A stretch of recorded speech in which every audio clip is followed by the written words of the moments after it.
Gravação iniciada. Estamos aqui nós para a aula de número 5 da turma de Matemática de Eletro, primeiro ano, do nosso IFRN João Câmara. Dou bom dia a todos, sejam muito bem-vindos. Lembrando que ontem eu coloquei as notas da P1. Qualquer dúvida que vocês tenham sobre a correção da prova ou sobre o gabarito, vocês entrem em contato no privado que eu vou responder a vocês, tá certo? Então, é fundamental que vocês olhem as questões que vocês erraram, né? E descubram os erros. E isso pode ser feito mediante contato, né? E eu posso apresentar o gabarito, posso explicar o que errou, posso fazer várias coisas aí para esclarecer, tá? E tirar dúvidas sobre o processo.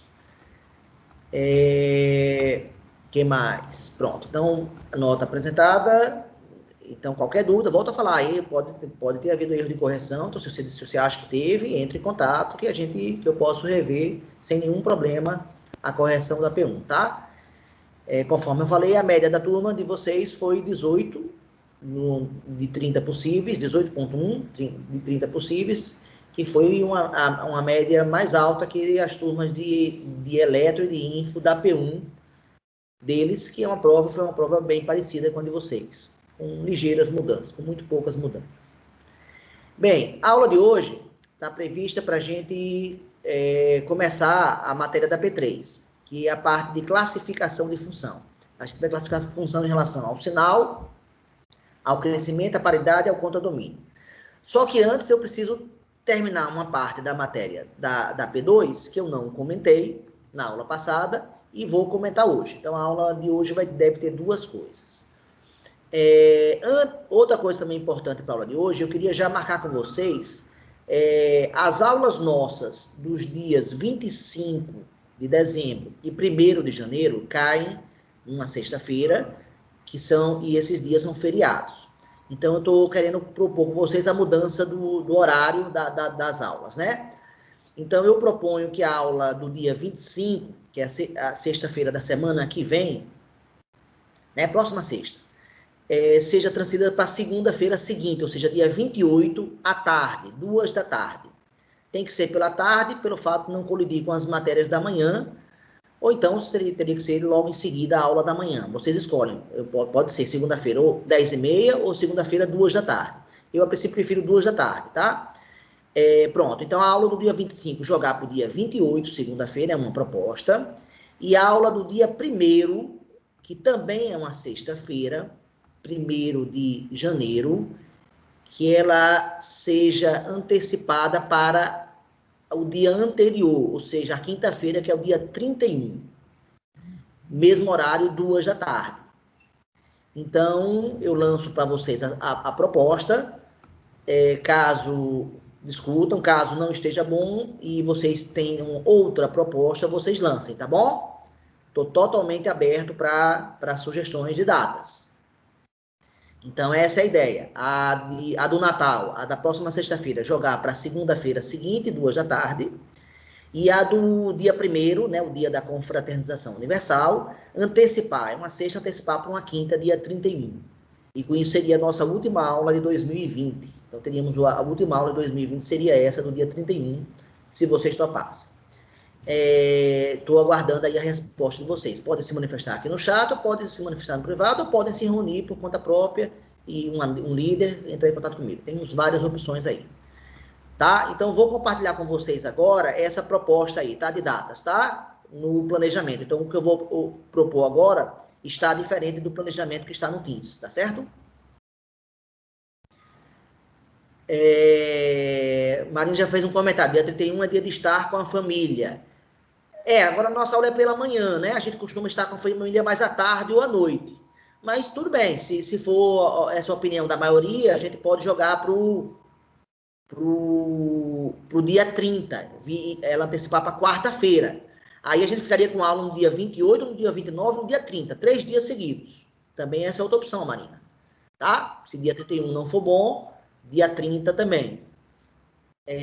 Mas, de novo, é interessante que vocês façam uma votação, né, entre vocês e me comuniquem, né, qual é a data que é melhor para vocês, tá? Mas, pronto. Então, mas lembrando que se for jogar para o dia 30, a gente vai ter aula 3 dias seguidos, tá?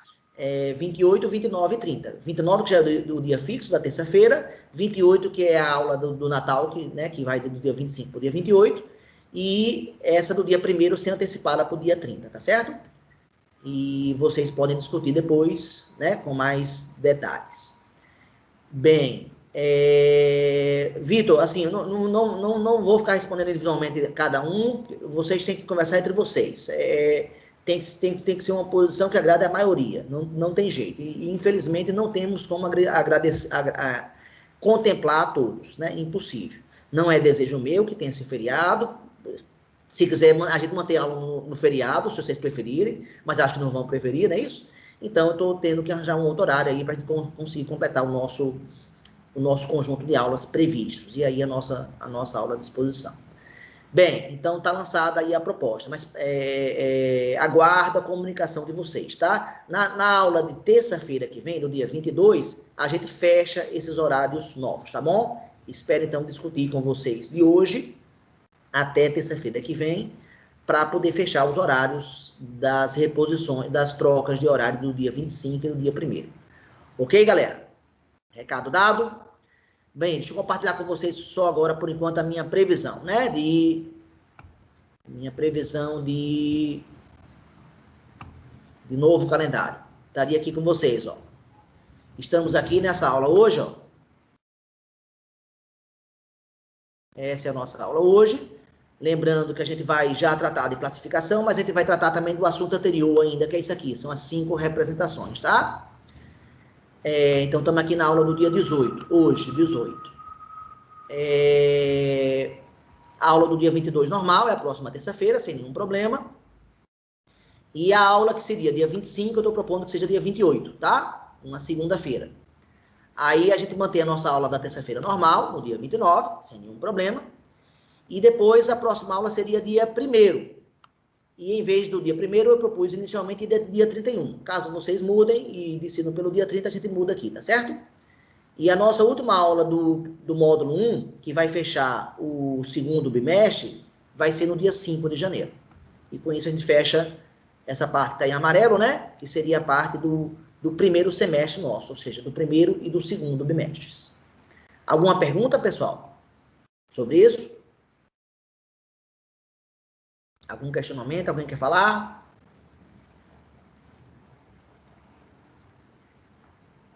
Ninguém? Pronto. Então, encarem isso aqui que eu acabo de mostrar para vocês como uma proposta, e caso haja mudança por parte de vocês, a gente adequa esse calendário, tá bom? Lembrando que a gente vai terminar no dia 5, só para guiar vocês, a gente vai terminar, nossa última aula vai ser dia 5 de janeiro, e a gente só retoma depois no dia 19, tá? Eu tenho até que mexer aqui embaixo depois do 19 tá tudo errado, a partir daqui tá tudo errado as datas, mas lembrando que a gente vai ter um intervalo sim do dia 5 ao dia 19, tá bom, pessoal? Então, podemos dizer que vamos ter umas ligeiras férias, tá? Entre o dia 5 e o dia 19, ou seja, entre o módulo 3 e o módulo 4, vai ter um intervalozinho de 14 dias, tá? Essa é outra informação aí boa para vocês saberem, né, durante esse processo nosso de aulas remotas, e que tem exigido tanto de todos nós, né, pelo fato de estar colocado de uma forma tão diferente, né? Que mais? No chat, nenhum comentário. Pronto, então, alguém quer fazer algum comentário ou eu posso começar a nossa aula?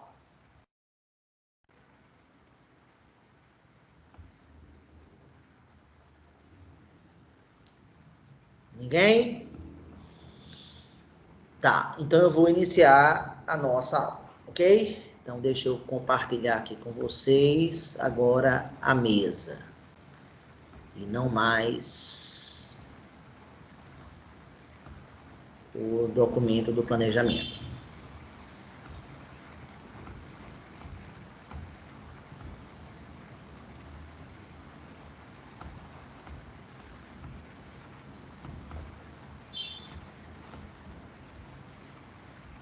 Pessoal, vocês estão vendo o quadro branco? Sim.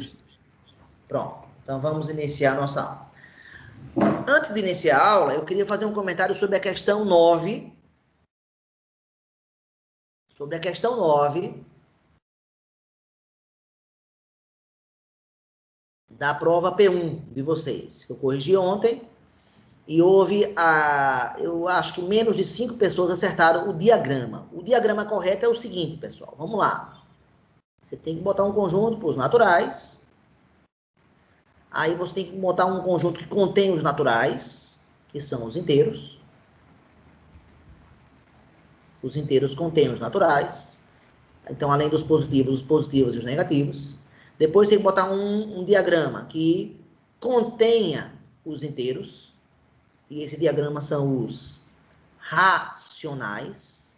E aí inclui as frações, todas as frações, né? Toda divisão, toda razão entre dois inteiros, onde o numerador e o denominador sejam inteiros, né? E o denominador não seja zero, seriam os racionais. Até aí todo mundo acertou, né?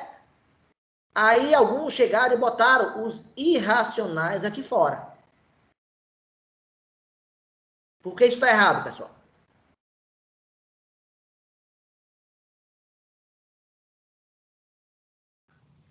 Posso falar, professor?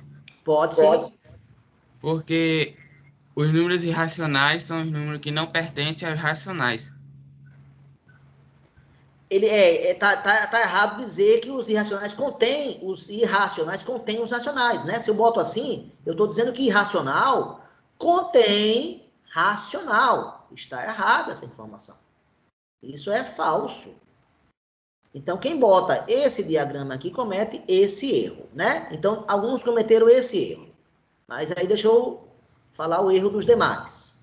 Uma parte cometeu esse erro. Outra parte percebeu corretamente que o racional e os racionais e os irracionais são conjuntos disjuntos. O que quer dizer isso? Que não tem o quê? Interseção, né?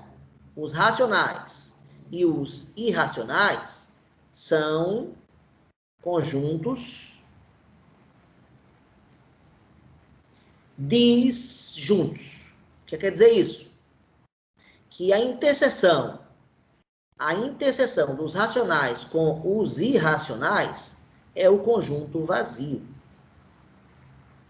Tá? Então, esse desenho está correto. Alguns até colocaram até aqui, ok. Agora erraram no momento seguinte, quando foram representar os reais. Os reais representam a união dos racionais com os irracionais. É a junção, né? Se você junta os racionais com os irracionais, você forma os reais. Aí o que é que uma galera aí fez bastante? Aí esse foi o erro mais comum. Chegou, botou um conjunto aqui fora, contendo todos aqui. E chamou esse conjunto dos reais. Pessoal, por que isso está errado?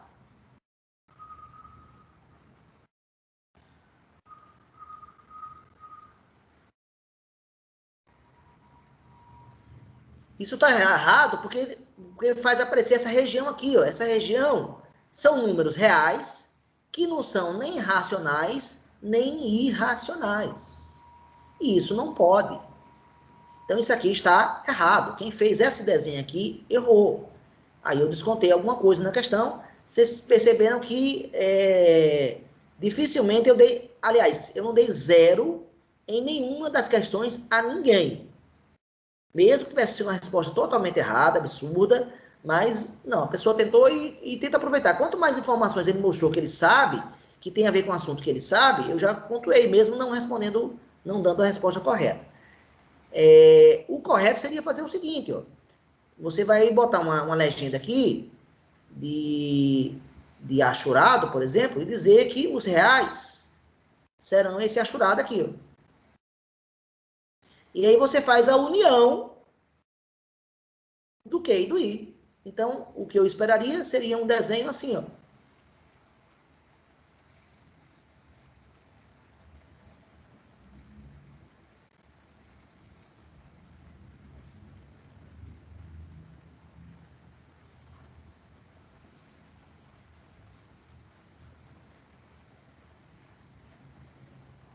entendido, pessoal? Ou não? Ou alguém gostaria de fazer alguma pergunta?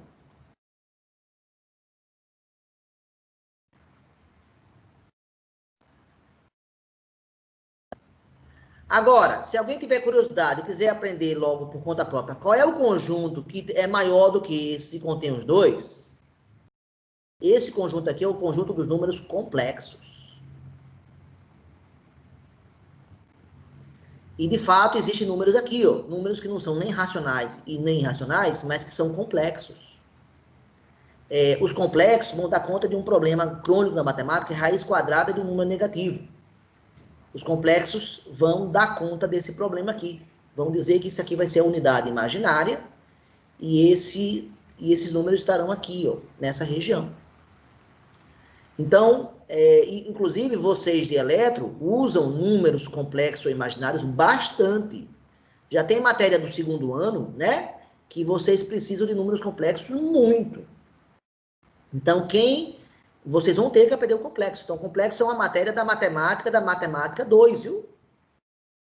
Então, eu quando dou matemática 2, no segundo bimestre, eu já estou ensinando os complexos. Esse é um assunto que virá, né?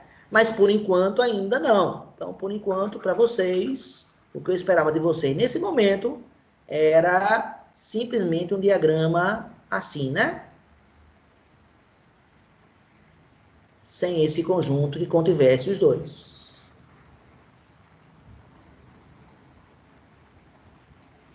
Opa, foi mal. Pronto, fechei aqui. Pessoal, vocês entenderam ou não? Gostaria de fazer alguma pergunta? Gostaria de fazer algum questionamento?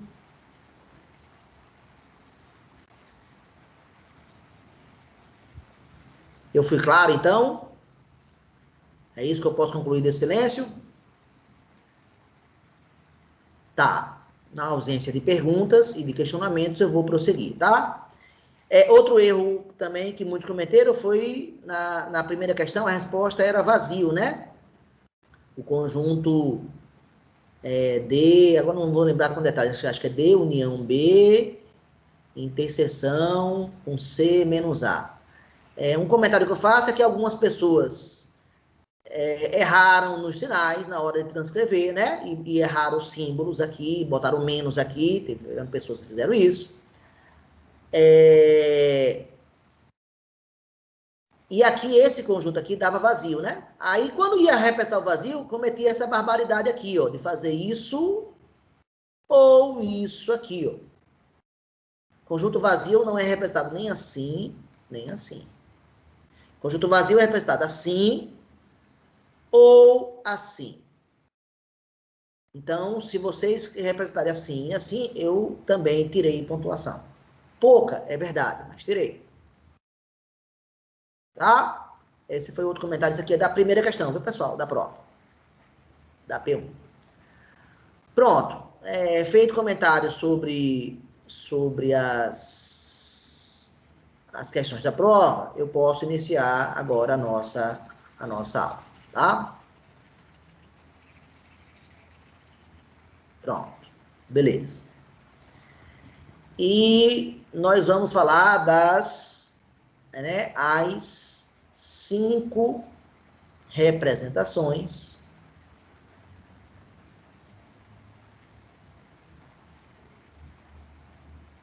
que uma função pode possuir, não é isso? Então, as 5 representações de uma função. Esse vai ser o nosso tema da aula de agora, inicial, nesse momento.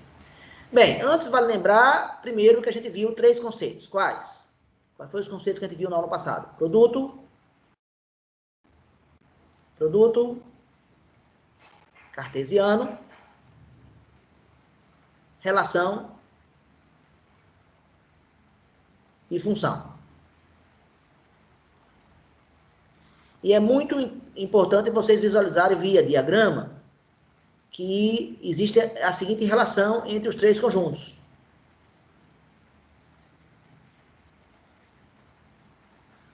Né? O produto cartesiano contém as relações e que, por sua vez, as relações contêm as funções. Ou seja, Para uma função ser relação, tem uma condição, que a gente discutiu na aula passada, né? Uma relação. Sim, e o que é cada um deles? Vamos só relembrar. O que é produto cartesiano, o que é relação, o que é função, professor? Bem, você tem dois conjuntos, né? Quaisquer, você escolhe. Vou chamar aqui de conjunto P e conjunto R, por exemplo.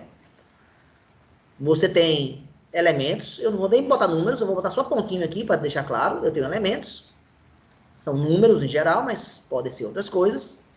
E o produto cartesiano, né?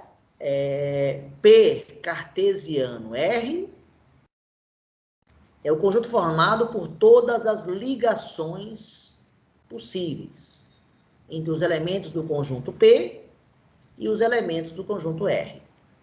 Então, essas quatro setas formariam o produto cartesiano, que seriam quatro pares ordenados, né? Vamos botar aqui até letra para botar aqui A, B, C e D. Não interessa quem é A, não interessa quem é B, não interessa quem é C, não interessa quem é D. A ideia é essa. Quem são os pares ordenados aqui? O A mandando para o C, é o primeiro par ordenado. O segundo, o A mandando para o D. O terceiro,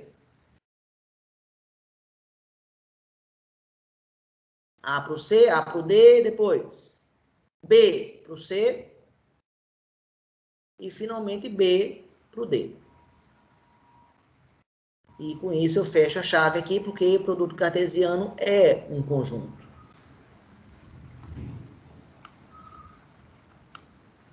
Pronto, é um conjunto.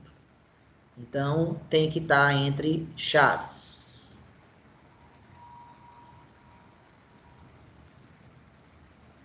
Deixa eu melhorar aqui, que ficou mal escrito. Pronto, B com C e B com D. Qualquer subconjunto que você pegue daqui é uma relação. Então, vou pegar uma relação R1, onde eu vou pegar duas setas. Vou pegar só A mandando para o D e B mandando para o C. Ou seja, no caso eu peguei aqui uma relação com dois elementos. Só existe essa relação com dois elementos ou teriam mais relações com dois elementos, pessoal?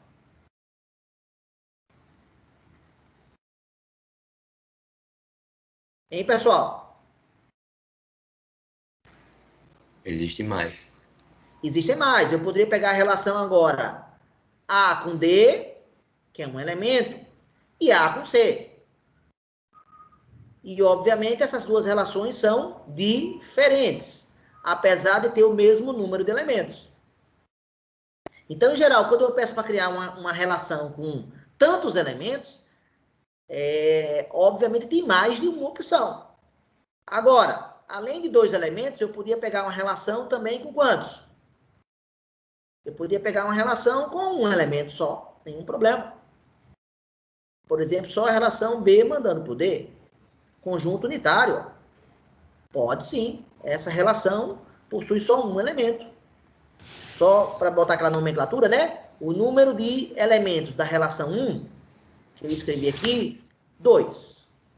O número de elementos da relação 2, também 2. E qual é o número de elementos da relação 3, pessoal? Que eu já escrevi aí. Quantos pares ordenados tem, pessoal? Só um par ordenado, né? Vou botar mais uma relação aqui, relação 4. Ó. Vou pegar uma relação agora com 3 elementos. Ó.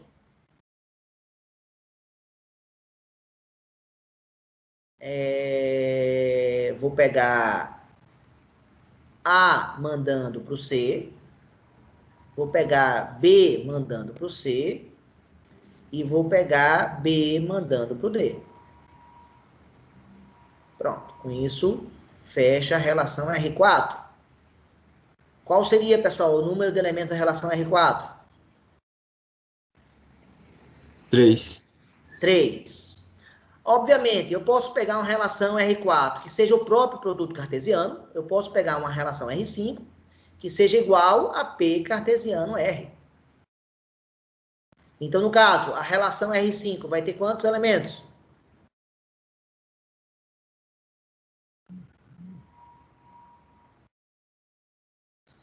P cartesiano R tem quantos elementos, pessoal? 4. 4. Exatamente. E eu poderia pegar uma relação agora R6 que não tivesse elemento nenhum, fosse conjunto vazio. Então, o número de elementos da relação 6 seria 0. Só para mostrar que, então, entre 0 e o número do produto cartesiano, que no caso aqui é 4, eu posso ter qualquer relação com qualquer quantidade intermediária. Tá bem clara essa ideia do estar contido, pessoal, né? Então, quando eu falei que as relações, né? Deixa eu botar um pouquinho maior, senão vai dar problema. As relações estão contidas, né, no produto cartesiano. Seria essa a ideia básica. Agora, a função, por sua vez, está contida nas relações. O que é que uma relação deve ter para ser chamada de função? Aí vamos usar a definição que a gente apresentou no final da aula passada. Uma relação é dita função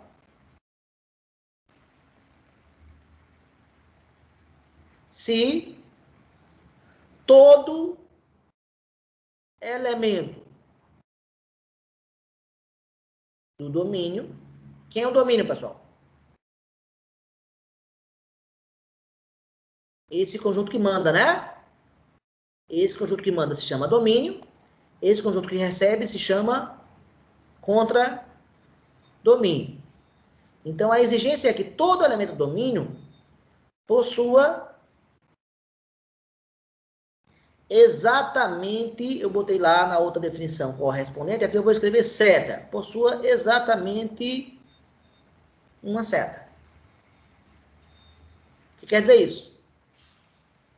Quando eu falo exatamente uma seta, quando eu falo exatamente uma, eu quero dizer que não pode ser nem mais, nem menos. Olha a relação R1 representada. Vamos lá, a relação R1 seria... Aqui está P, aqui está R. Aqui eu chamei de A, de B, de C e de D. A relação R1, que eu escrevi aqui, ó, está aqui escrita aqui a relação R1. A mandou para o D e B mandou para o C. Pessoal, essa função aí desculpa, essa relação aí é função?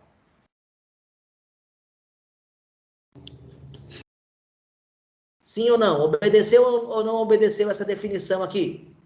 Obedeceu. Obedeceu sim. Então, eu posso dizer que essa daqui, relação, é função. Agora, se eu pegar a R2. A R2... P e R, A, B, C e D. Olha os pares ordenados que eu escolhi. O A mandou para o D e o A mandou para o C. Eu pergunto para vocês, essa relação aqui R2 é função? Não, Por que não? porque o A mandou 2 setas e o B Então, também mandou seta. exatamente, tem dois culpados aqui. Tanto o A quanto o B são culpados, né? Por quê? Esse aqui é culpado pela falta, esse aqui é culpado pelo excesso. Não é isso, pessoal? Concordam comigo ou não? Sim. Então, não pode ter nem de mais, nem de menos. O que é de menos? É não mandar seta nenhuma. O que é de mais? É mandar mais que um. Pronto. Então, essa definição aqui fala sobre isso. Bem, foi isso que eu apresentei na aula passada, tá? Com isso que eu acabo de falar, eu revisei agora a aula passada. Feito isso, eu posso finalmente falar das representações de uma função.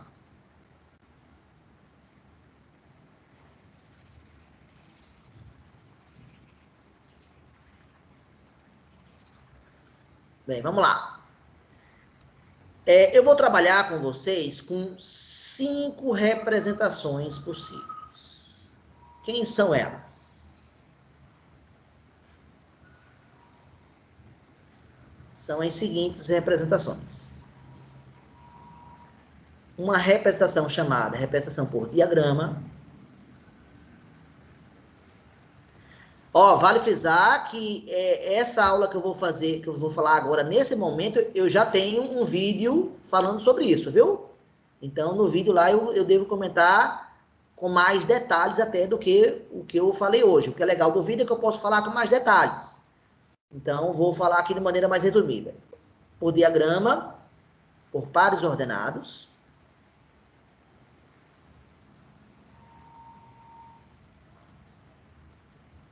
por tabela, a representação algébrica, muita atenção aqui para ela aqui vai ser bem interessante para a gente, e a representação geométrica.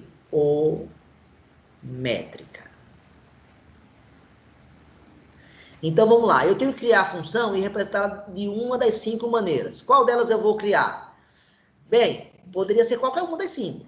E eu, uma vez escrito numa das formas, eu tenho a obrigação de saber criar as outras, tá? Eu vou começar pelo diagrama, porque é mais fácil, tá? O diagrama que eu vou usar é o seguinte. Tem um conjunto formado pelo 2, pelo 4 e pelo 6. E manda para o 5, para o 9 e para o 13. 2 manda para o 5, 4 manda para o 9, 6 manda para o 13. Ah, e mais um detalhezinho aqui importante, eu vou botar um elemento a mais aqui.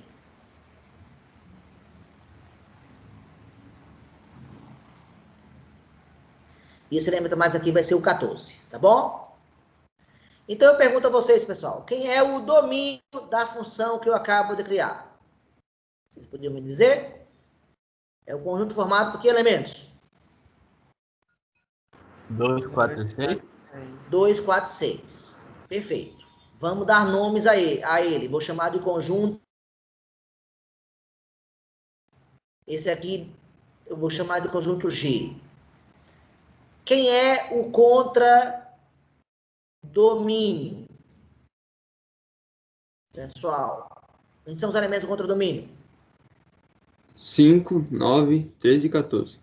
Exatamente, são todos os elementos que podem receber, é o contradomínio. Só que agora eu vou criar um novo conjunto, muito importante para a gente, eu vou chamar de imagem. Imagem é o conjunto formado pelos elementos do contradomínio que de fato recebem seta. Quem são os elementos que de fato receberam seta, pessoal? 5, 9, 13 e 15. Então é só tirar o 14, não é isso?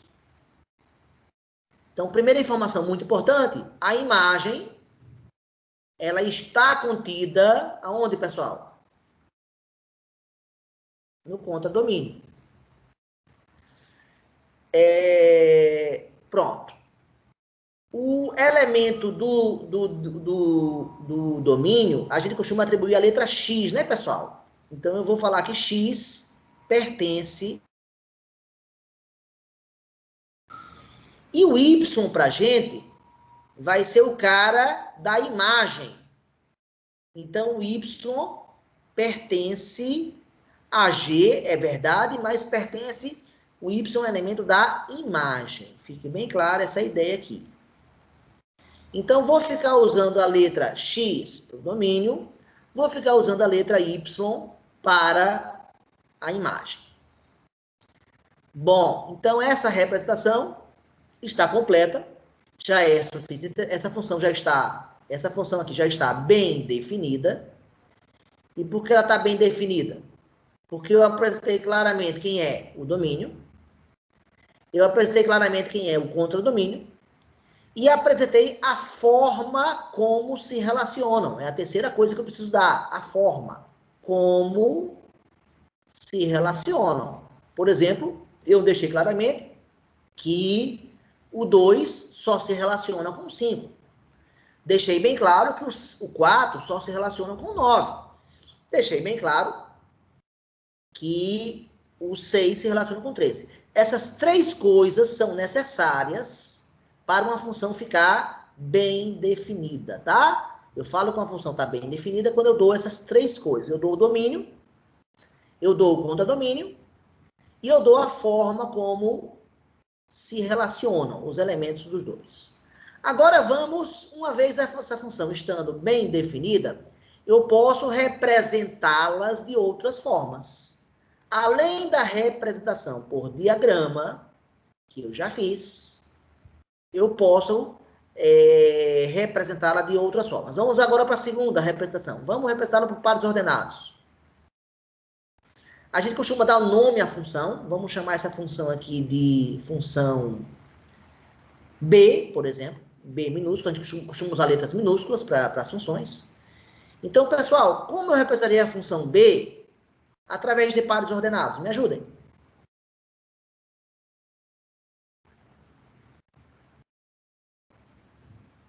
Quem é o primeiro par ordenado? Vamos lá, pessoal. O 2 mandando o 5. É o primeiro par ordenado. Concorda ou não, pessoal? Segundo par ordenado. Quem seria? 4 e 9. 4 e 9, está aí o segundo par ordenado. E terceiro e último par ordenado? 6 e 13. 6 e 13, exatamente. Eu pergunto para vocês. Pronto, está completo. Acabo de representar essa mesma função B, que eu tinha representado aqui na esquerda por diagrama, acabo de representar por pares ordenados. Alguém consegue ver alguma vantagem ou alguma desvantagem dessa representação de pares ordenados em relação ao diagrama?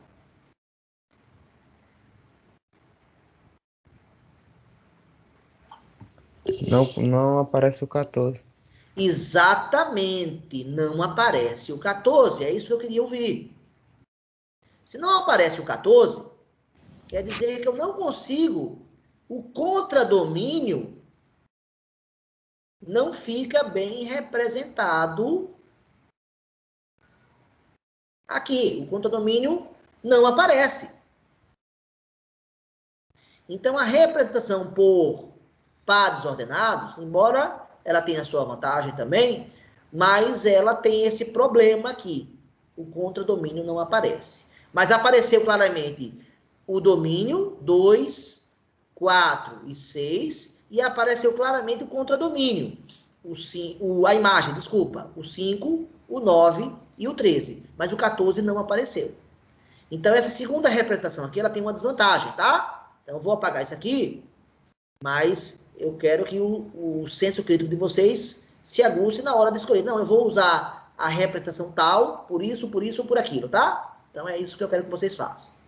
Vamos agora para a terceira representação, por tabela. Nessa representação, a gente faz uma tabela com duas colunas.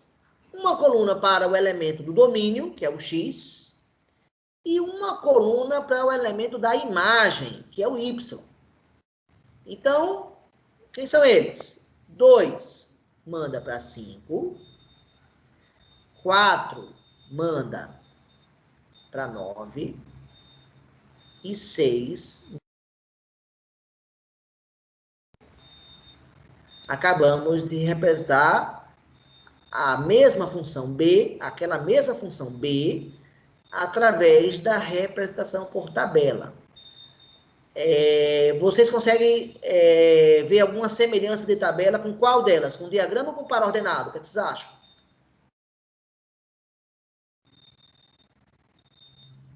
Se parece mais com qual delas? A representação por tabela. Se aproxima. E por quê? Se parece mais com par ordenado. Por quê? Porque no par ordenado não apareceu o contradomínio e nem na tabela também não apareceu o contradomínio. Perfeito, exatamente. Então, a mesma limitação que aconteceu aqui vai acontecer aqui também. Ou seja, mais uma vez, não aparece o contradomínio. O contradomínio. Apenas a imagem, não é isso? A imagem aparece aqui, mas o contradomínio não. Pronto. Então, esse mesmo probleminha que teve aqui, né, pessoal? Beleza. Vamos agora para as duas últimas representações. Ou seja, a mesma função B que eu representei por diagrama, a mesma função B que eu representei por pares ordenados, a mesma função B que eu representei por tabela, eu posso representar algebricamente. Então, vamos para a quarta representação. E eu diria que essa quarta aqui e essa quinta daqui são as mais importantes. E são as que a gente vai usar mais. E vamos tentar entendê-las agora. Na representação algébrica, você faz o seguinte. Você pega o nome da função, que no caso é a função B, usa 2 pontos e usa uma seta. Antes da seta, você vai botar o domínio. No caso aqui é o conjunto F. Que a gente sabe que o F é composto, né? Pelo 2, pelo 4 e pelo 6. E depois da seta, você bota o contradomínio. No caso aqui, o conjunto G, que é esse daqui. Então, sempre na representação algébrica, você vai botar aqui o nome da função, aqui o domínio e aqui o contradomínio. Isso sempre, viu, pessoal? Uma letra, vamos botar aqui mais claro, uma letra que dá nome à função.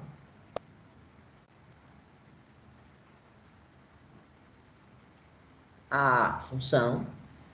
Isso vai entrar aqui. Aqui vai entrar sempre o domínio.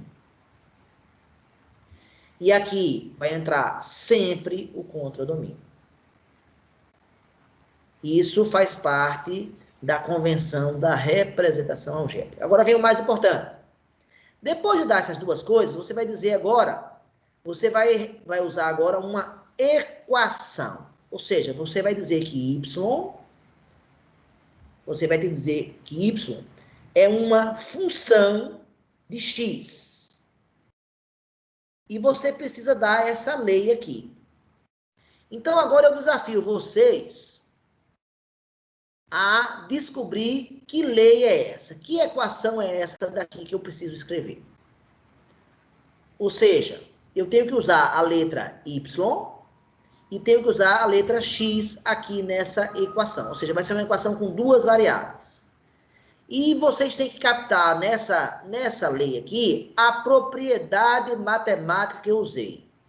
Vocês concordam que o número 5, pessoal, é 2 vezes 2 mais 1? Sim ou não? Tô certo? O 9 é 2 vezes 4 mais 1. E o 13? Usando a mesma ideia que eu estou usando agora, alguém consegue escrever o 13? Usando a ideia que eu usei para o 5 e para o 9. 6 vezes 2 mais 1. 6 vezes 2, ou usando o padrão, 2 vezes 6 mais 1. Gente, tem ou não tem um padrão aqui? Em todas apareceu o número 2, ó. Olha para cá. Em todas apareceu o número 1, pessoal. Olha aqui. Em todas apareceu o elemento do domínio. Ó. 2 é o domínio, 4 é o domínio e 6 é o domínio.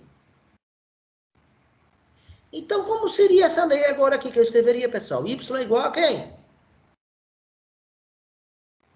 Se eu chamo o domínio de x, se no lugar desses números aqui que eu fiz de verde, eu botar a letra x, como é que vai ficar a equação? 2 vezes x mais 1. Ou seja, o que eu estou querendo dizer com isso? Eu estou querendo dizer que o elemento da imagem é igual ao elemento do domínio vezes 2 mais 1. Estou certo ou estou errado?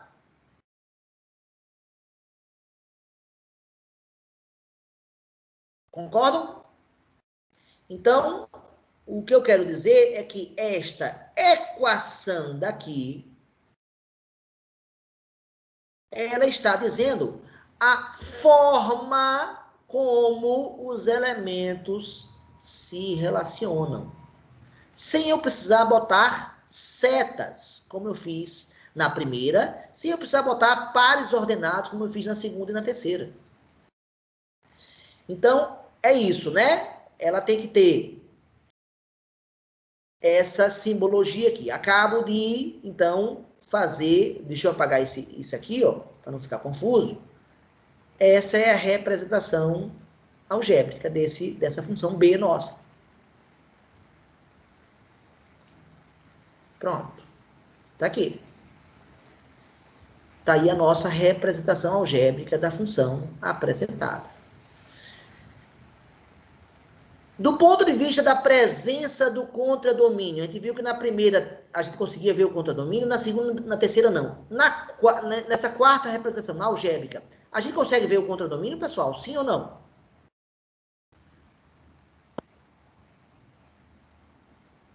Lembrando que esse F e esse G, eu poderia botar o próprio conjunto aqui também, ó.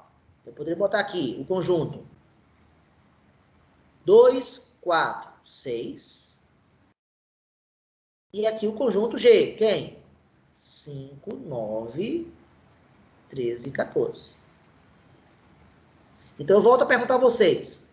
Nessa representação, aparece o contradomínio, sim ou não?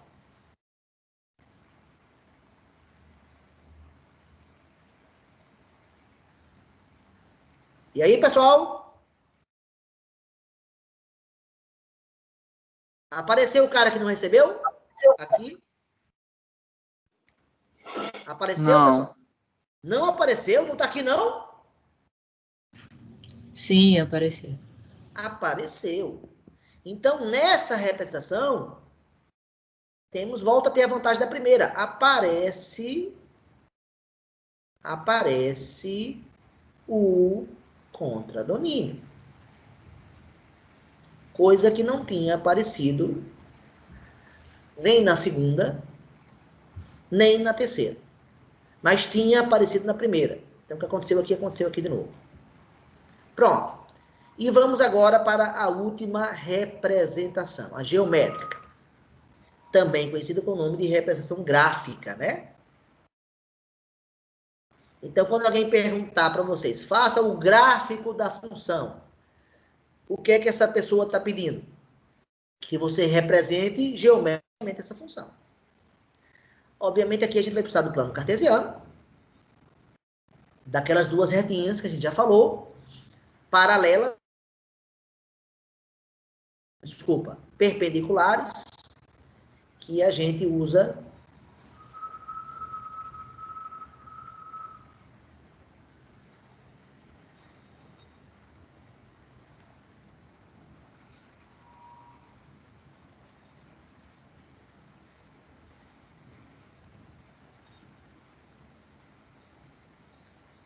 pronto.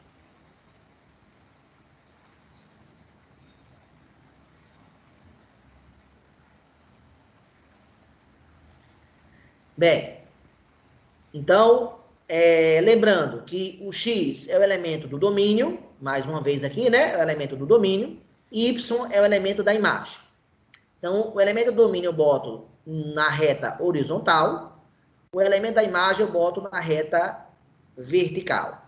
E olho para as divisões, olho para cá. Eu tenho aqui no x o 2, o 4 e o 6. O maior valor é o 6. Então, eu vou colocar 6 divisões. 1, 2, 3, 4, 5, 6. E elas variam de 1 em 1. Tudo bem? Olhem aqui agora a imagem. Quem são os elementos da imagem? 5, 9, 13. E nem o contradomínio aqui, 14. Ó. Se eu botar aqui 14 divisões unitárias, como eu fiz, vai ficar muita divisão. Então, eu vou botar divisão de 2 em 2. Ó. 2, 4, 6,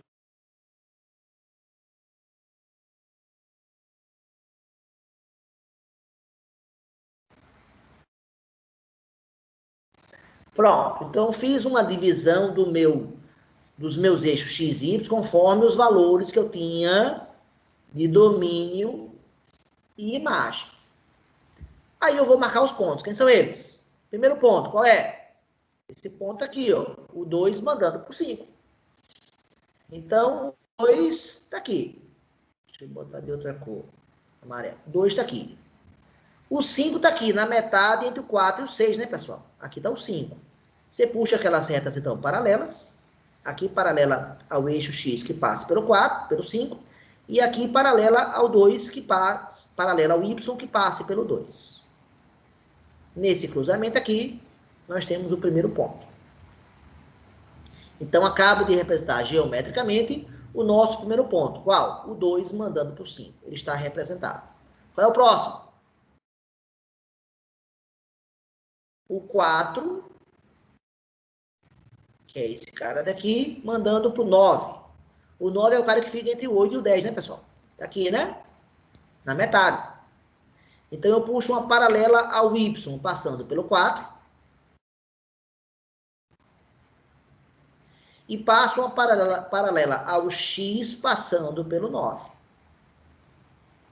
O encontro dessas linhas de chamada gera o nosso ponto. Tá aí o nosso segundo ponto. Deixa eu apagar aqui, que eu não vou ter espaço, né? Então, botar a palavra geométrica aqui, ó. E, finalmente, quem vai ser o outro? O último ponto agora. O 6 mandando para o 16. Como eu faço isso? Passo uma paralela ao Y, passando pelo 6. Passo uma paralela ao X, passando pelo 13. O 13 é o cara que está aqui entre o 12 e o 14, né?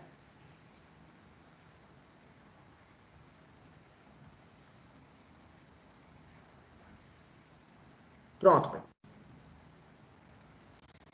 E acabo de terminar a representação geométrica ou gráfica da função B.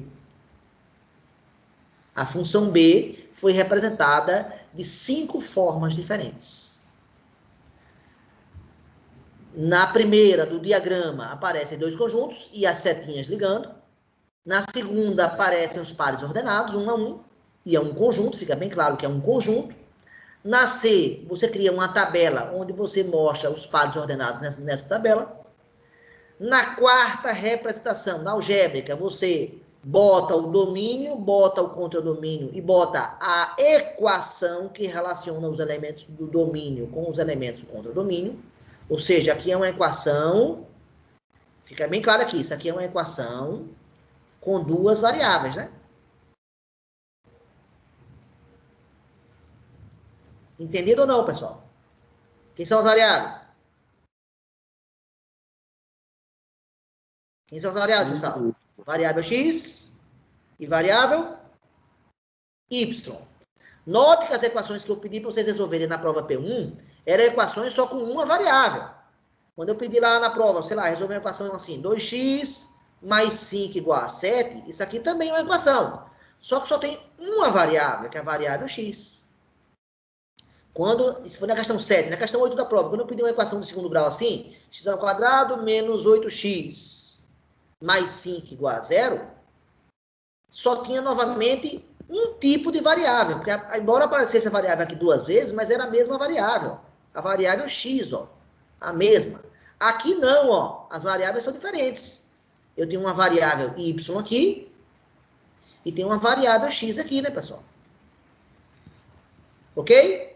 Então, na representação algébrica, a gente espera que você escreva sempre uma equação com 2 variáveis, onde a variável y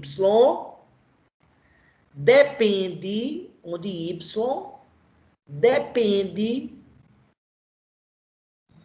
de x. Ou seja, eu posso escrever que y é função de x. E eu posso escrever ainda mais resumidamente que y é uma f de x. Ou seja, na representação algébrica, sempre vai ter isso aqui, né? Uma equação onde y depende de x. Vou apagar porque não precisou para representar. Só esse esclarecimento aqui, né? Pronto, tudo isso aqui são esclarecimentos. Então, nessa quarta representação, usei a algébrica.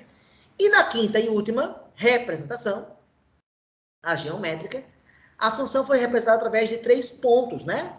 Cada ponto desse, ó, cada pontinho desse aqui era um par ordenado, ó. Então, foi assim que eu representei. E esse conjunto B, conforme eu mostrei, essa função B aqui, e de fato ela é formada só por 3 pares ordenados. Pessoal, alguma pergunta, algum questionamento até agora? Ou tá dando para entender o que eu estou falando?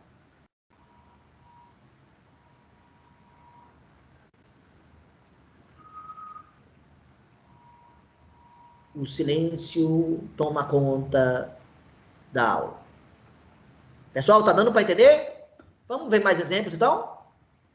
Vamos ver mais exemplos. Eu agora vou fazer a mesma coisa.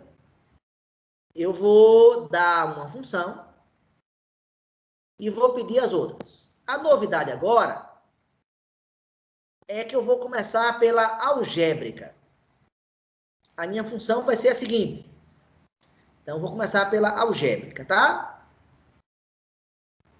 Aí, vou pedir que você faça a representação geométrica ou gráfica, que você faça a representação por diagrama, que você faça a representação por pares ordenados e, finalmente, que você represente por tabela. A função que eu vou dar é a seguinte, atenção, hein, pessoal. Eu tenho uma função f, onde o domínio é formado pelo 1, pelo 2, pelo 3 e pelo 4, e que manda para o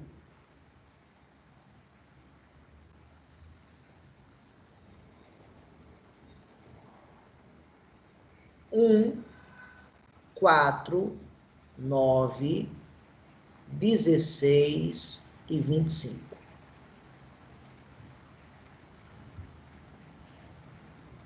Pronto. E 26. Tá aqui. 25, não, botar o 26 aqui. Pronto. E o meu y é igual a x ao quadrado. Pronto. Acabo de dar a função f. Lá outra eu chamei de função b, agora eu estou chamando essa aqui de função f. Acabo de dar a representação algébrica da função f. Por que ela está bem definida? Porque eu dei o domínio, que é esse cara. Dei o contradomínio, que é esse cara daqui. E dei a forma como os elementos se relacionam.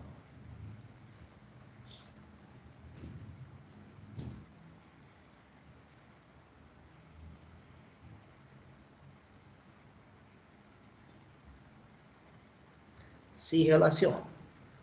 Feito isso, então eu posso fazer todas as outras.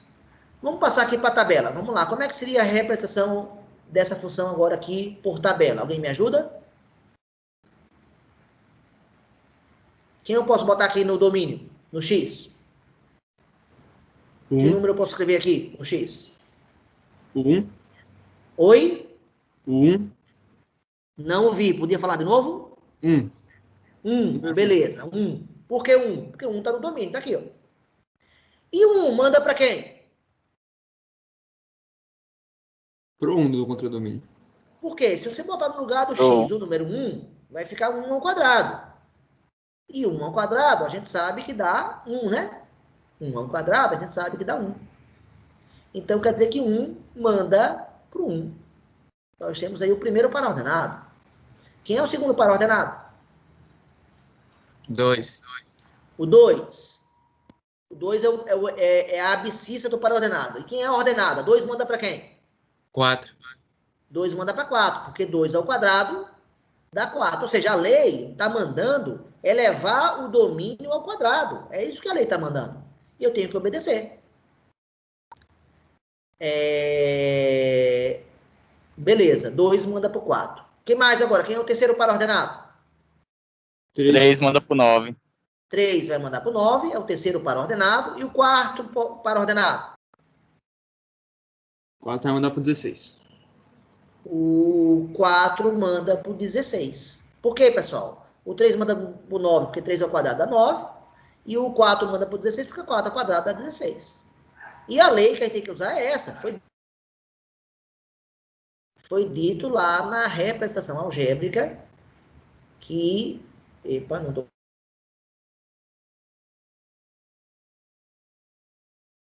ao quadrado. Então, veja que essas contas aqui foram feitas para obter a imagem, né? Para obter... Você substitui o valor do domínio e vê quem é a imagem correspondente. Pronto, pessoal, já representamos essa função f por tabela. Como é que seria para pares ordenados? A segunda agora.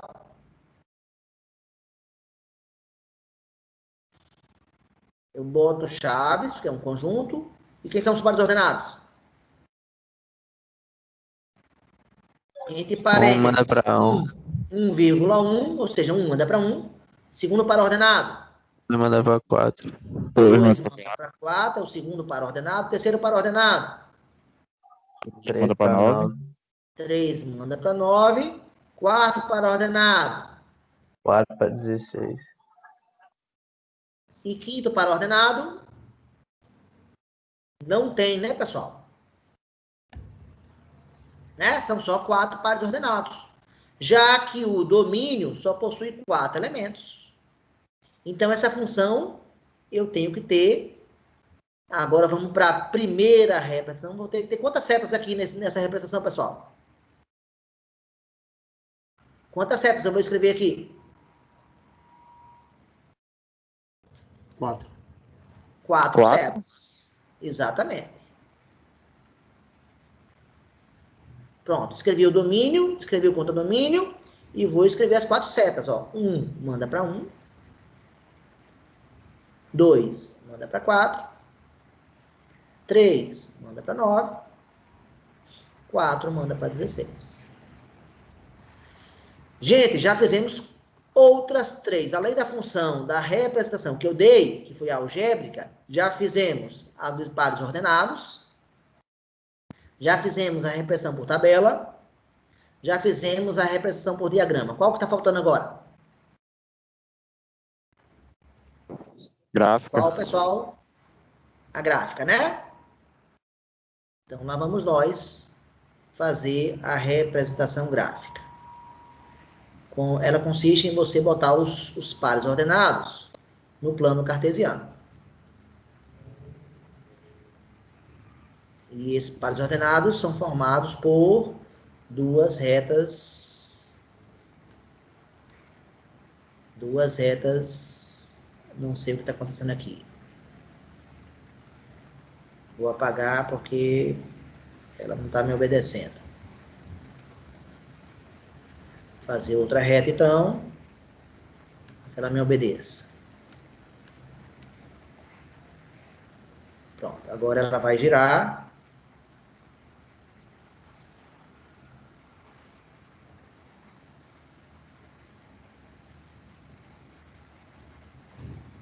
Está meio mal comportada. Não estou conseguindo controlar ela bem, não. Finja que está perpendicular, viu, pessoal? Finja, está meio torto, mas vamos fingir que está bom. Bem, agora eu olho para as divisões, né? Olha aqui. Como é que eu vou marcar aqui? O domínio é formado por que elementos? O domínio é formado pelo 1, pelo 2, pelo 3 e pelo 4. Então, eu vou colocar 4 divisões. Apenas. Simples assim.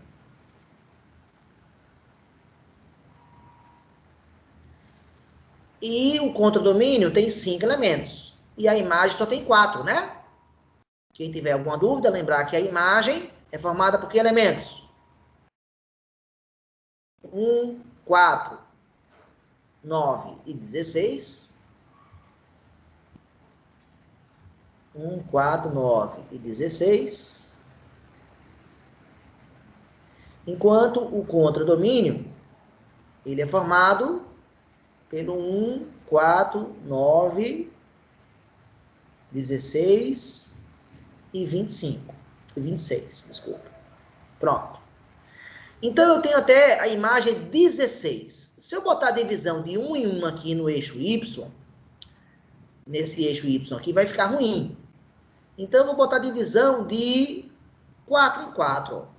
4, 8, 12, 16. E aí escrevo os números. Aí você vai falar, mas e como é que eu vou marcar o 1 aqui? Aí você volta a dividir, ó. A divisão ao meio aqui vai dar o 2, aqui vai dar o 1, aqui vai dar o 3, né, pessoal? Então aqui, ó, tá bem dividido. Vou precisar também marcar o 9, então eu divido aqui, ó. Na metade do 8 e do 12 tem o 10, na metade do 10 e o 8 tem o 9. Pronto, tá marcado. Pronto, já tenho todos os caras, já posso fazer os pares ordenados. Quem são eles, pessoal? O 1 manda para o 1.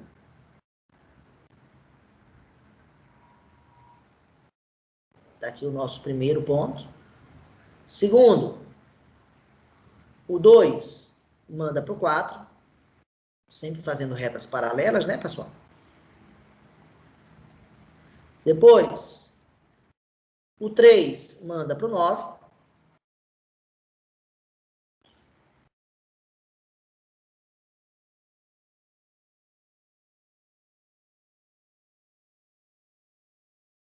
Pronto. E, finalmente, o 4 manda para o 16.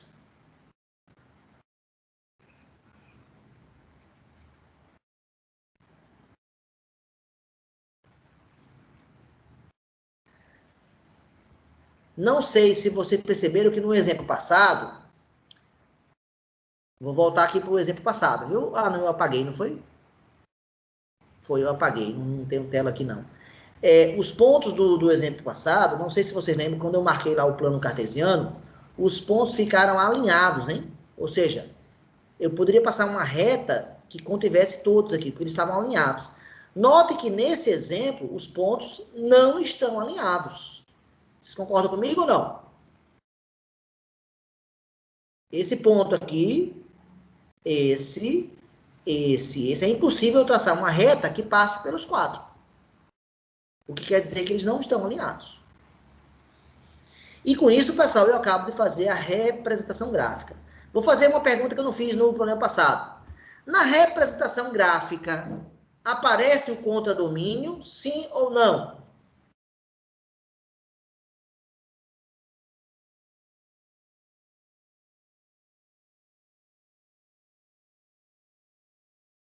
E aí, galera?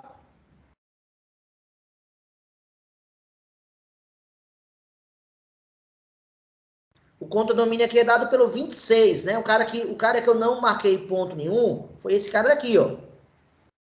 Esse cara pertence ao contradomínio, não pertence à imagem, ó. Ó, olha aqui. Ele não apareceu aqui, ele não apareceu aqui. Ele aparece agora na representação gráfica, pessoal.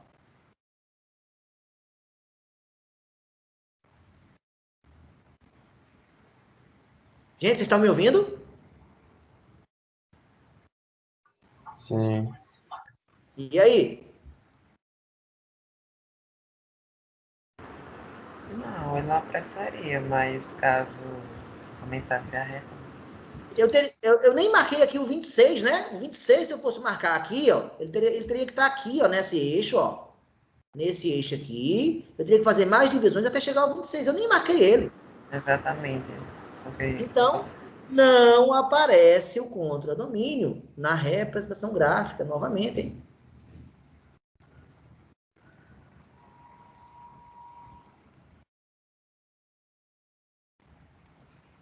Então, acabamos de ver uma vantagem que só a representação por diagrama, então atenção, só essa daqui e essa aparece o contradomínio.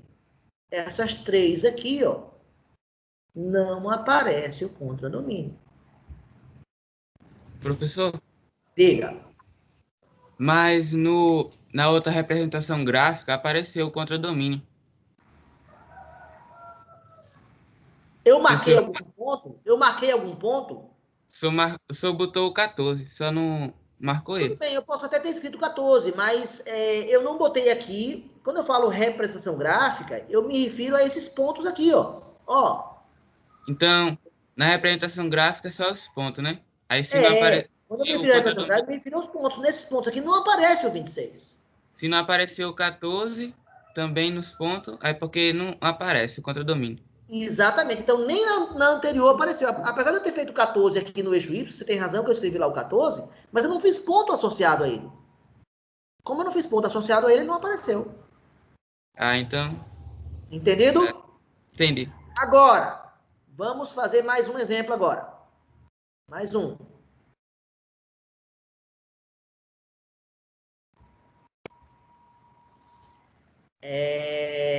Que aí eu vou mostrar a grande vantagem da representação gráfica, da representação algébrica sobre as demais. Tá? Mesma coisa. Vou fazer a função e representá-la de 5 formas diferentes. Diagrama, pares ordenados, tabela, representação algébrica e gráfica.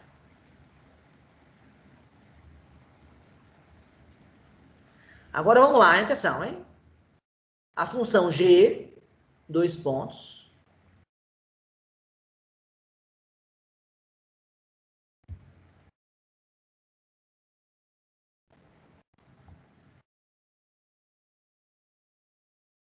o que é isso que eu acabo de escrever?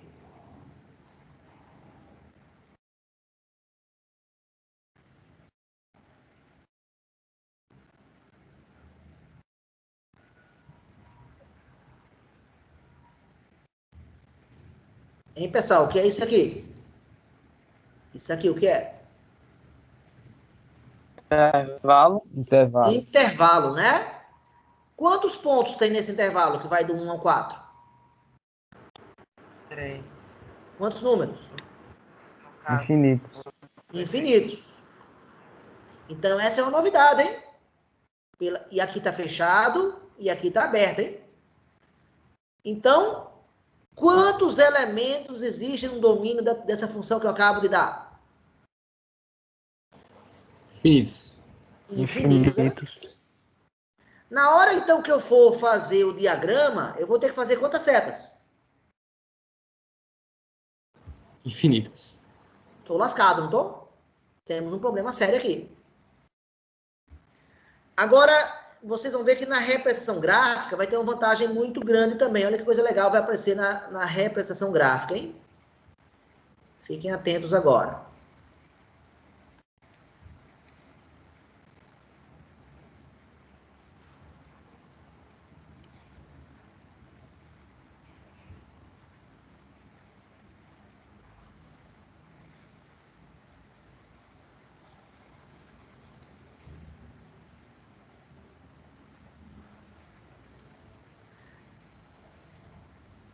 Gente, quem é o domínio da função?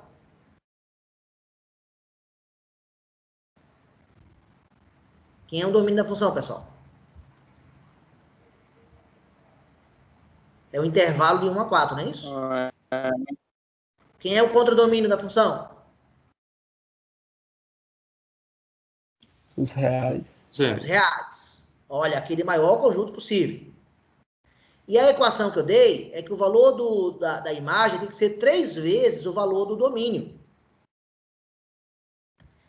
Então, eu vou pedir ajuda aqui dos pares ordenados para a gente fazer esse gráfico aqui, ó. Alguém poderia dizer um par ordenado que essa função possui? Um valor que eu posso atribuir aqui para x?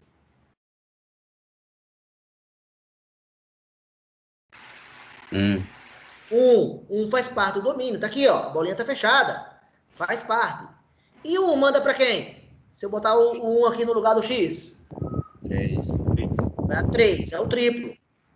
Outro par ordenado, além do par ordenado 1, 3. 2,5.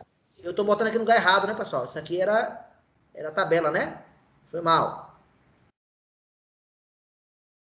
Foi erro meu aqui. Aqui que é pares ordenados. Foi mal. Então, eu quero outro par ordenado. Qual? Outro valor para x. Qual outro valor para x? 2,5. Eu podia botar 2,5. Você falou 2,5, eu acho, né? Poderia, mas vamos dar preferência aos inteiros, que é mais fácil trabalhar com os inteiros, com os naturais. Quem é o outro natural que tem? 2. 2. E 2, manda para quem? Usando aqui a lei. Quem é o triplo de 2? 4. 6. 6. Outro valor para x que eu posso atribuir? 3. 3. 3 manda para quem? 9. Para 9. Então, com isso, pessoal, já marcamos 3 pares ordenados, 3 pontos. Então, vou marcar na nossa repressão gráfica aqui, vou marcar esses 3 pontos. Como? Vou fazer as divisões, ó. 1, 2, 3. Vou botar até o 4 aqui. E no Y eu vou botar de 3 em 3. 3, 6, 9. Esse cara aqui seria o 12. Vamos marcar agora os pontos. 1, manda para quem? 3. 1 manda para 3. O 2? Manda pro 6. 6. E o 3? Pro Para 9. quem? Para o 9. E, finalmente, o 4. Sim, o 3. Então, nós temos aqui 3 pontos, pessoal. Aí vem a pergunta que não quer calar, né? Eu poderia fazer o diagrama aqui, vou fazer então todas ao mesmo tempo. Estou misturando todas elas, né? Nesse momento. Eu poderia marcar aqui o 1, o 2 e o 3. E o 1, alguém tem dúvida que manda para o 3, pessoal? Não, né? O 2 manda para quem? Para o 6. E o 3 manda para quem? Para o 9. Vou fazer aqui pares ordenados, ó. Função G. 1 manda para o 3. 2 manda para o 6. 3 manda para o 9. Aí eu pergunto para vocês. Só existem esses 3 pares ordenados, esses 3 pontos, ou tem mais? Não, existe infinitos, né, professor? Existem infinitos. Eu não marquei todos eles. Eu só marquei 3 até agora. E como é que eu marco infinitos aqui? Aí eu pergunto. Entre o número 1 e o número 2, vamos pensar aqui na reta real, aqui está o 1, aqui está o 2. Existe quantos números reais? Infinitos. Então, eu poderia atribuir aqui, por exemplo, nessa tabela, entre o 1 e o 2, eu poderia ter atribuído aqui, também, se eu quisesse, o 1,3. Estou certo ou estou errado? Tá certo. E 1,3, o triplo de 1,3 seria o 3,9. E eu poderia marcar esse ponto aqui, ó, 1,3, mais ou menos aqui, mandando para o 3,9, tem mais um ponto aqui. Eu tenho um quarto ponto aqui. Mas não tem só 1,3 entre o 1 e o 2. Tem muito mais. Como é que eu dou conta desses infinitos pontos? Aí vem o truque, hein? A gente une os pontos. Porque entre 1 e o 2, eu posso unir, porque tem infinitos números reais entre 1 e 2. Mas entre 2 e 3, eu também posso unir. Por quê? Porque existem infinitos números reais entre o 2 e o 3. E entre o 3 e o 4, tem quantos números infinitos? Tem quantos números, melhor dizendo? Infinitos também. Infinitos também. Epa, então eu não marquei ninguém entre 3 e 4. O 3,1, o 3,2. Aí a dica que eu dou é a seguinte. Esse limite daqui, esse domínio 4 não faz parte do domínio número 4, mas ele vai funcionar como uma barreira, né? Como um ponto que o domínio vai se aproximar. Então, se eu tivesse atribuído 4, eu sei que não pode, mas se eu tivesse atribuído 4 aqui, o 4 mandaria para quem, pessoal? 12. 4 mandaria para o 12. Então, o que é que eu faço aqui? Na representação gráfica, eu mando o 4 mandar para o 12. Só que, em vez de botar a bolinha fechada, eu boto bolinha aberta. Agora, entre o 3 e o 4, nós temos infinitos reais. Então, eu uno aqui entre eles. E essa seria a representação gráfica. Então, a representação gráfica agora não é formada mais por pontos. Não é mais formada por pontos. É formada por um segmento de reta. O que é segmento de reta, pessoal? É um pedaço de uma reta, não é pedaço da isso? reta real. É um pedaço da reta real. É um intervalo, né? Exatamente isso, né? Que vai do 1 ao 4. É esse pedaço aqui, pessoal. Né? Que inclui o 1 e não inclui o 4. Esse segmento de reta deu origem, então, a esse segmento de reta, que é o domínio, deu origem a esse segmento de reta aqui, que é a função. Então, aí vamos dizer uma boa vantagem da algébrica e da gráfica. Ambas as representações conseguem lidar com conjuntos infinitos. Ambas conseguem lidar razoavelmente bem, tanto a algébrica quanto a gráfica. Agora, aqui no diagrama, entre o 1 e o 2, eu tenho infinitas setas aqui partindo, ó, infinitas setas. Entre o 2 e o 3, nós temos aqui infinitas setas, ó, infinitas. Não consigo representar todas. Essa representação aqui, ela não é boa para conjuntos infinitos. Ela não é adequada para conjuntos infinitos, que é o caso desse exemplo que eu acabo de dar. Esse conjunto aqui, ele possui infinitos elementos. Então, pessoal, agora eu espero com esse exemplo estar justificando por que a gente vai trabalhar mais com a algébrica e com a gráfica. Porque a maior parte dos exemplos que nós veremos serão de funções com domínios infinitos. Então, ou você usa essa, ou você usa essa. E a questão mais comum das provas nossas, vão ser justamente dar uma algébrica e pedir a gráfica. Vocês vão ver lá na prova P2, tem várias questões, tem questões assim. Onde eu dou a representação algébrica e peço a gráfica, ou peço outra também. Não vou trabalhar só com essas duas, não. Vou trabalhar com as 5, tá? Aí aqui nessa representação, ó, eu tenho que botar entre o 1 e o 3, atenção. Entre o 1 e o 3 aqui, eu tenho que botar 3 pontinhos aqui, ó. Indicando que existem infinitos elementos entre esse par ordenado e esse. E entre esse e esse, 3 pontinhos aqui de novo. Indicando que existem infinitos pares ordenados. E depois do 3 e do 9, ainda tem infinitos aqui. Olha como seria a representação dos pares ordenados. Então, ficaria esse vazio aqui nessa. Ficaria esse vazio aqui nessa. E essa aqui também, ó. Ficaria esse vazio aqui, ó. Porque esse cara aqui, aí tem infinitos aqui entre o 2 e o 3. Entre o 3 e o 4 tem infinitos. E assim por diante. Ou seja, pessoal, o que eu quero concluir com esse exemplo, a representação algébrica e a gráfica serão as representações mais usadas.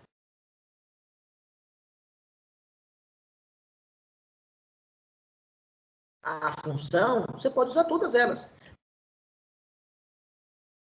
Vamos fazer essa daqui, né, pessoal? Ó, sem esses pares ordenados, eu não teria conseguido achar esse ponto, nem esse, né, pessoal?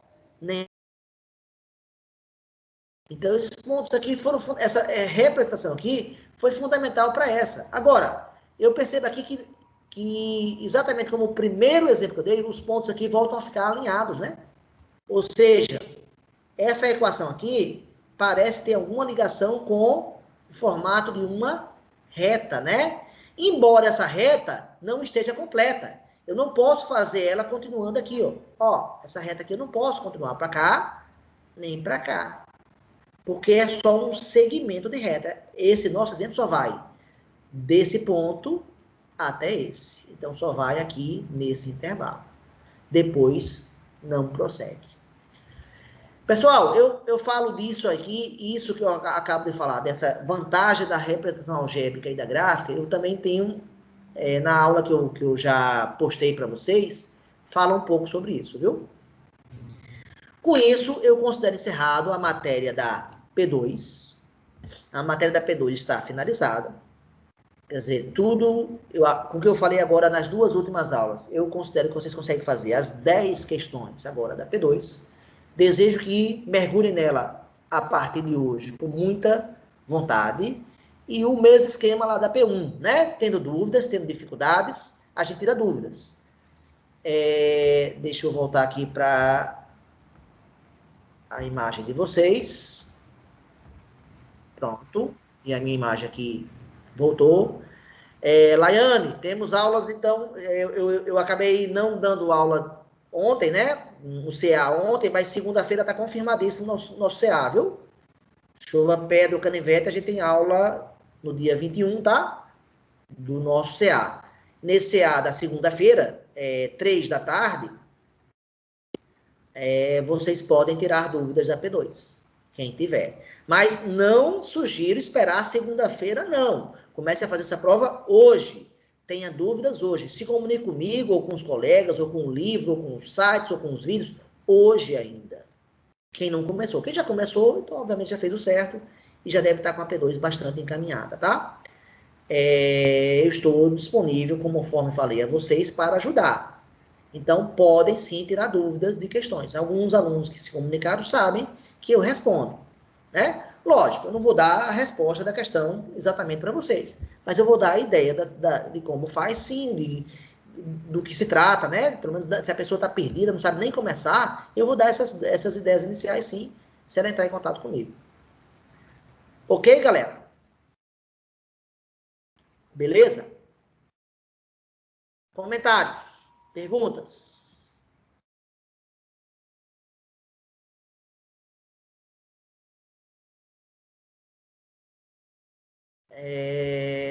No chat aqui, eu não vi aqui os comentários, eu estou vendo agora os comentários no chat. Vitor Júlio comentou aqui. Eita, já tem uma percentagem aqui, ó.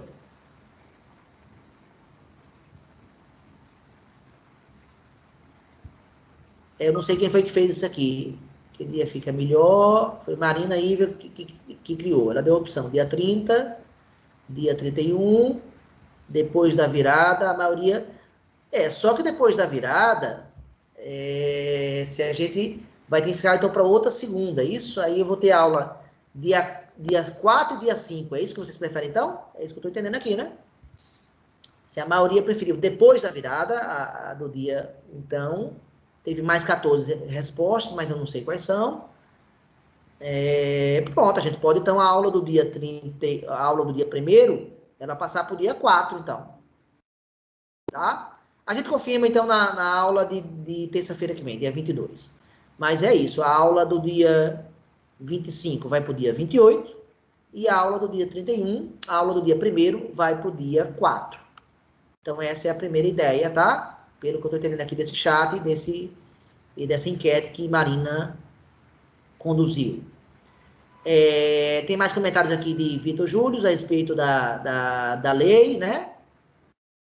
Da função. Aí, Natanael gostou da aula. Marina pediu para eu olhar agora a lista. Pronto, já comentei a lista. Então, a princípio, nossas aulas estão confirmadas. A do dia 25 para o dia 28, segunda-feira. E a do dia 1º para o dia 4. Ou seja, as 2 aulas de sexta vão para as segundas-feiras. Que horas? 2 da tarde, 14 horas. Tá? Tanto no dia 28, quanto no dia 28, quanto no dia 4, às 14 horas. Ou seja, 2 da tarde. Uma segunda-feira, 2 da tarde. Então, parece que é isso que ficou combinado com vocês.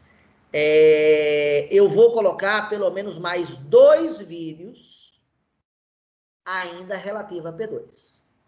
Não, 2 eu não garanto não, mas um vídeo eu garanto sim, a respeito da P2, pelo menos. E depois eu vou começar a postar os vídeos da P3 também, vídeos que eu não fiz ainda e vou começar a fazer.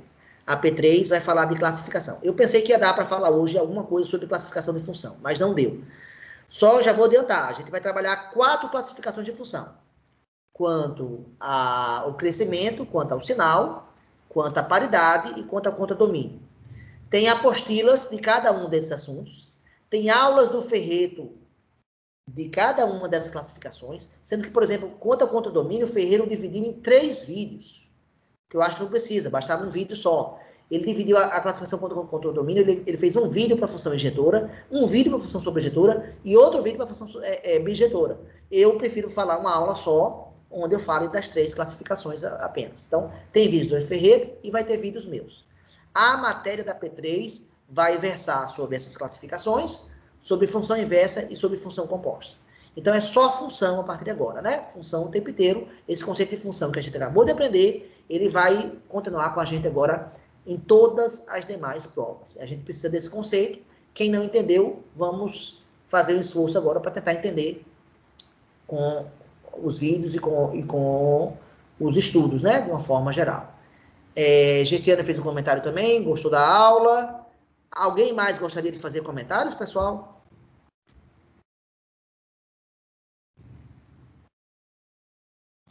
Acho que Marina está satisfeita em relação às datas das novas aulas. Eu acho que Laiane também está satisfeita em relação à nossa aula nosso CA, né, de segunda-feira, esse confirmadíssimo. Marina respondeu agora. Sim, então beleza. E Laiane, sim também. Vitor Júlio, eu postei lá no nosso chat o link da aula do Projeto Olímpico, né, que aconteceu quarta-feira. Foi o professor Félix.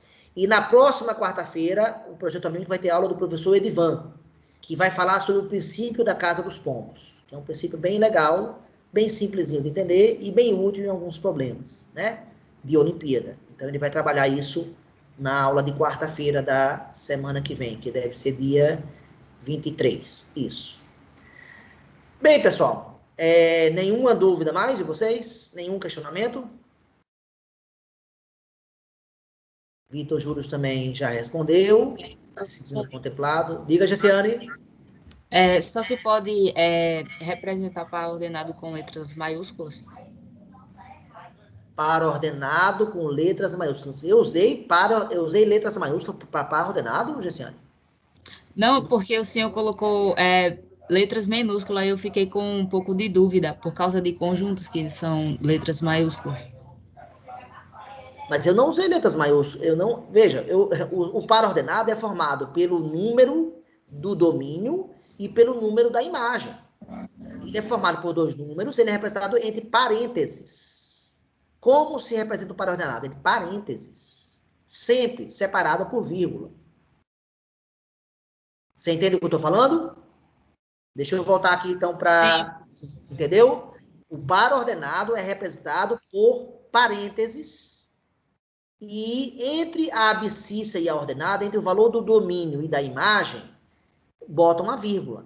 E que, às vezes, pode ser ponto e vírgula, né? Se o número do domínio ou do contradomínio já tiver vírgula. Então, o par ordenado é representado por parênteses, a abscissa e a ordenada, e entre os dois uma vírgula, que pode ser ponto e vírgula. É assim que a gente representa. Quem eu representei por letras, lá no exemplo que eu dei, eu usei letras para função, letras minúsculas para função. A função, em geral, a gente usa letras minúsculas. A letra mais usada é a letra F, F de função, né? Mas pode ser qualquer outra letra. Na aula de hoje eu usei, acho que a letra B, usei a letra F, usei a letra G, todas minúsculas. São minúsculas em geral. Conjuntos são sempre letras maiúsculas. Então, olha quantos conceitos diferentes em quantas simbologias diferentes, né, Gessiane? Conjuntos, letras maiúsculas. Agora, na aula de hoje também, no lugar de botar números, lá no primeiro exemplo, eu usei letras, né? Para representar os números. Pode. O número pode ser representado por uma letra. Em geral, também é letra minúscula, mas é outro uso nosso. Ficou claro, Gessiane? Ou quer que eu comente mais? Ficou, professor. Além de Gessiane, mais perguntas sobre a aula de hoje? Ou dúvidas?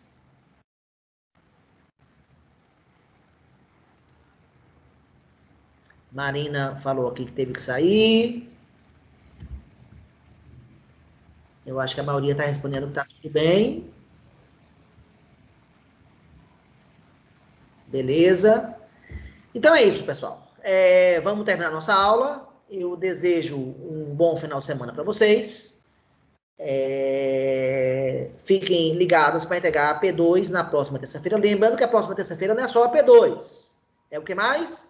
É o relatório do primeiro bimestre. Tudo que você fez no primeiro bimestre, por onde você estudou e como você aprendeu, eu quero que você coloque no seu vídeo. Coloque suas dificuldades também, mas coloque que material você usou para aprender ou não. Se você não aprendeu, diga quais você tentou e quais materiais você achou ruim. E você vai comentar no seu relatório isso, tá? Então, próxima terça-feira, P2. Próxima terça-feira, o relatório. E o CAN do primeiro bimestre vai até a próxima terça-feira. Então, recomendo que vocês comecem a fazer a prova e o CAN hoje ou amanhã, porque se deixar tudo para segunda ou terça-feira, não vai conseguir terminar.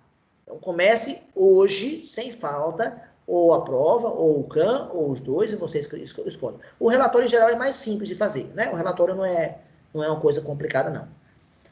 Legal, pessoal? Então, é isso. Eu agradeço a presença de vocês. Dou tchau a vocês e vou parar a gravação. Pode ser? Ninguém se manifestou, então vou parar a gravação.